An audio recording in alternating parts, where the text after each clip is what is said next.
الحمد لله نحمده ونستعينه ونستغفره ونؤمن به ونتوكل عليه ونعوذ بالله من شرور أنفسنا ومن سيئات أعمالنا.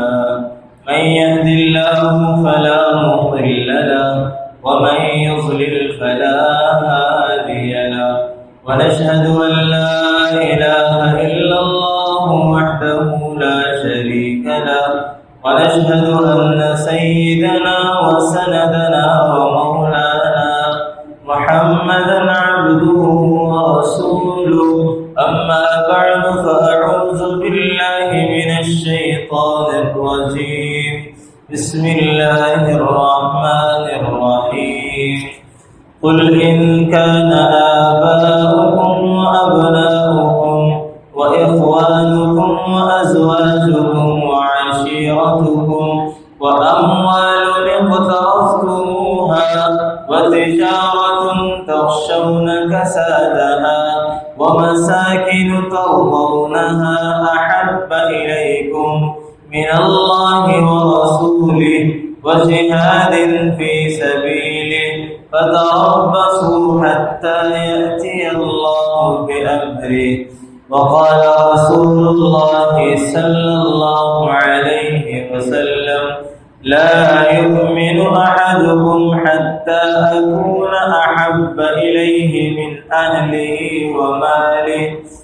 وقال عليه الصلاة والسلام: من أحبني كان معي في الجنة، أو كما قال عليه الصلاة والسلام. آمنت بالله صدق الله مولانا العظيم وصدق رسوله النبي الكريم، ونحن على ذلك من الشاهدين والشاكرين، والحمد لله رب العالمين. اللهم صل على سيدنا ومولانا محمد وعلى آل سيدنا ومولانا محمد وبارك وسلم. اللهم صل على محمد كما تحب وترضى له. اللهم صل على محمد كما هو أهله ومستحقه. وجه الاحترام قابل التكريم نمازي أكبر